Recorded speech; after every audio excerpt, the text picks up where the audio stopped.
Hello everyone, this is Beastly Eel here, and today is Tuesday, so we are doing a character spotlight. And in today's video, we're going to be doing a Marvel character spotlight on none other than Man-Thing.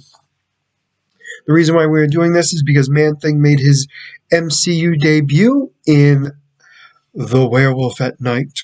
For those of you who haven't seen it, well, you now know he's in it, but doesn't ruin too much. There's a lot that happens in it, so let us talk about the history of Man-Thing. So Man-Thing was originally Dr. Ted Sallis, and he was transformed into the Man-Thing after he was injected himself with the SO-2 serum and crashed his car into a mystical swamp. And ever since then, he's guarded the nexus of all realities. What that is it literally is the point where all realities converge on.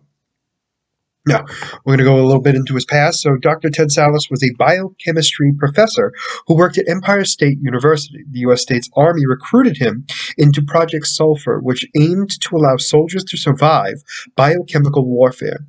With the Army, Sallis developed the SO-2 serum, which gave its user immunity to all known toxic biochemicals. However, it became unstable when it was discovered that it had a side effect, turning its users into monsters. After Curt Connors lost his arm in battle, Ted met him in the hospital, and the two began discussing scaffolding, and Ted's attempt to create Captain America 2.0, a project that aimed to recreate the lost super soldier serum that had created Captain America. While unable to afford to hire Kurt once he returned stateside, Ted still aided him in his cell regeneration research, which soon led Connors towards using lizard DNA. Sallis fell in love with one of his students, Ellen Brandt. The two eloped following a secret affair. After their honeymoon, they visited the fortune teller Madame Swabali, who foretold a catastrophic change.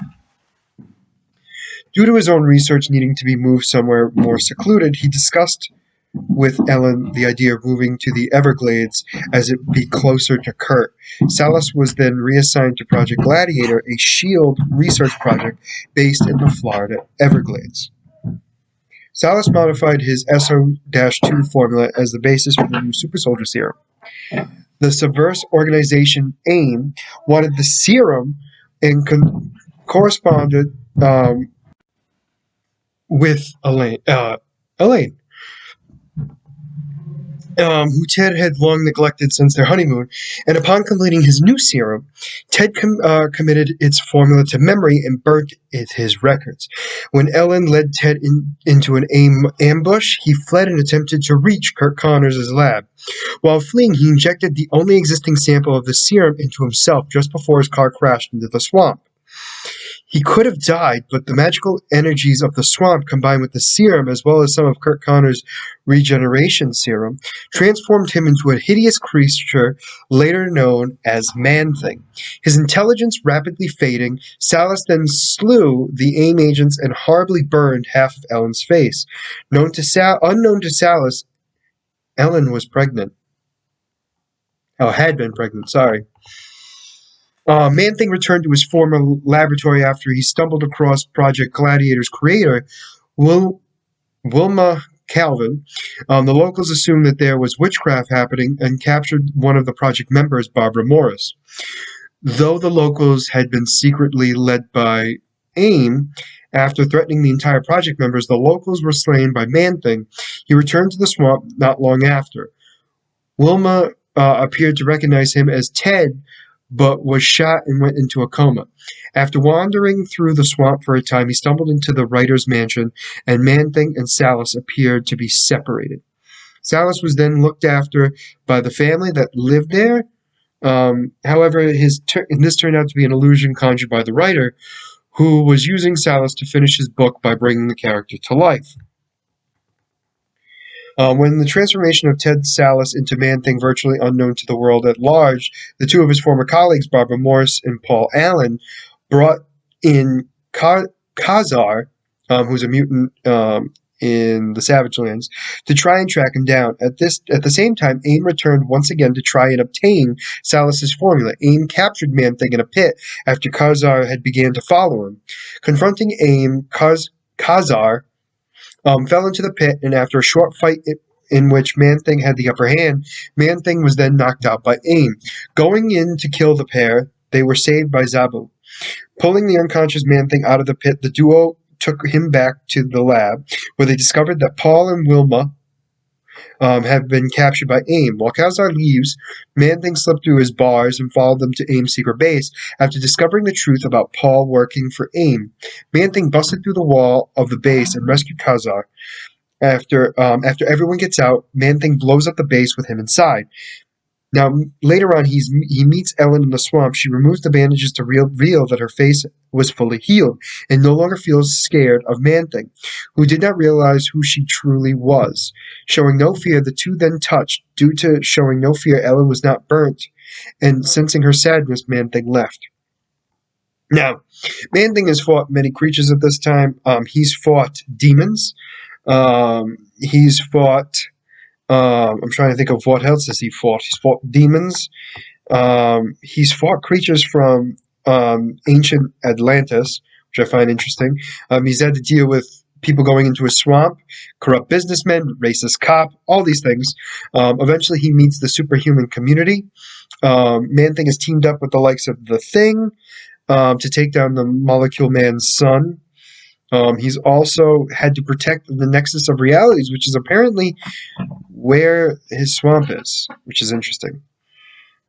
Because of this, he's had to defend it from multiple creatures and multiple beings overall, and then has gone back to his swamp in multiple instances, dealing with a lot of people just trying to get his formula.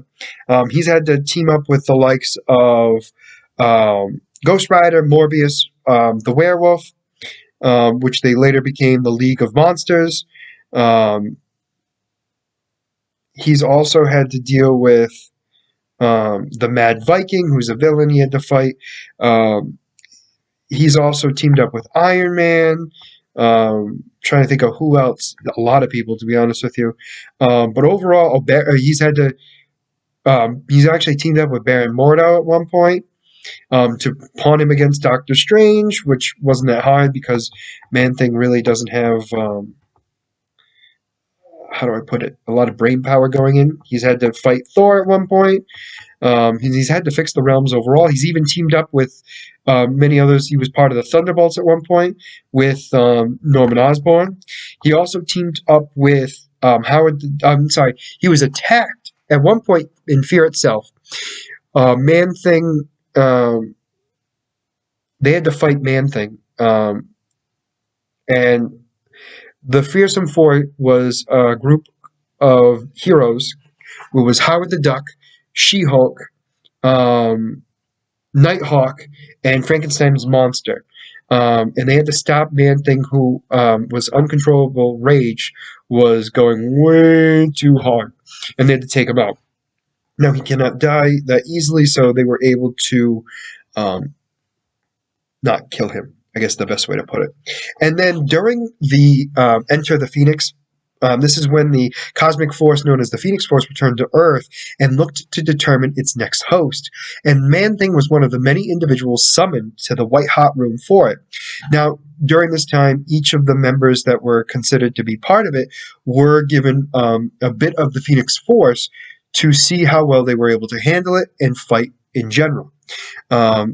One of the first fights was Man-Thing against Black Panther, and Black Panther was actually able to take out Man-Thing. And obviously Man-Thing was disqualified from the tournament. We're going to talk about his powers now. He has Man-Thing physiology. It's a combination of vegetable matter formed by a mixture of mystical energy and swamp mutagens. He's able to pass through fences by oozing through the gaps in chains. He can get through small holes because of this. Or he can actually create blade-like weapons from bark-like material. He is capable of self-propelled flight. He's super strong with the ability to at least lift 2,000 pounds automobile.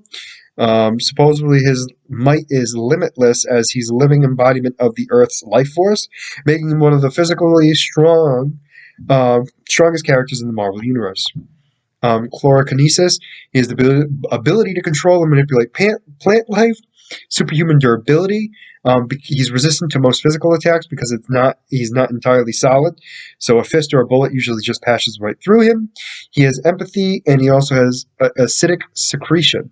So this is where it gets weird. His brain is no longer where his head is, and it's kind of scattered throughout his body. So all his brain cells are all over the place.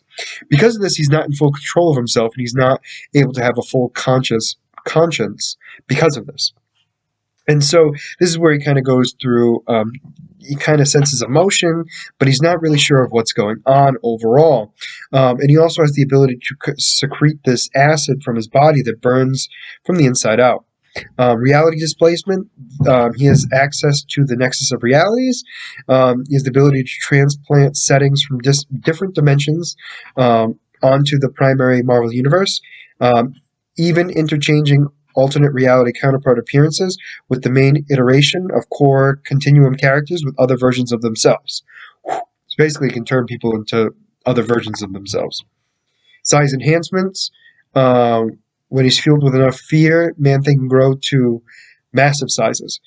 He's able to travel dimensionally, although he cannot control these completely on his own. He has the ability to teleport, but it's only because of the technology that is attached to him, created by Hank Pym. And he has regeneration/reformation. He is capable of regenerating his body from plant and vegetable matter, especially that are found in the swamp.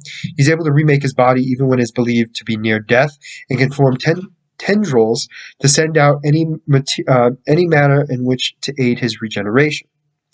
And apparently he has the ability to speak the universal language, so everyone can understand what he's saying, and he can understand them. He's an expert in biochemistry, which is not that shocking, but that's only as Ted Sallis. His weaknesses, though, Man-Thing is dependent on the swamp environment for vitality, and if he's removed for a significant length of time, he lapses in dormancy, so he has the potential of actually falling apart, quite literally. And as always, Marvel does the power grid, and its ranges from 1 to 7. So his intelligence is a 1, so it's slowed or impaired. His strength is a 3, which is peak human. His speed is a 1, it's below normal. His durability is a 7, he's virtually indestructible. Energy projection is a 2, which is on contact only. And fighting skill is a 1, which is very poor. So overall, he's not that powerful, even though when you consider all the stuff he's capable of doing, when you compare him to the rest of the Marvel Universe, he is not as powerful as you would think, although he's definitely one of the more durable characters of all. But let me know what you guys think about this character in the comments below. Are you happy that he's in the MCU? Are you not? Are you happy to see more of him, or what? Please let me know in the comments below. As always, if you like the content you see, please like and subscribe below. Other than that, this is going to be Beastly Eel signing out. Have a great night.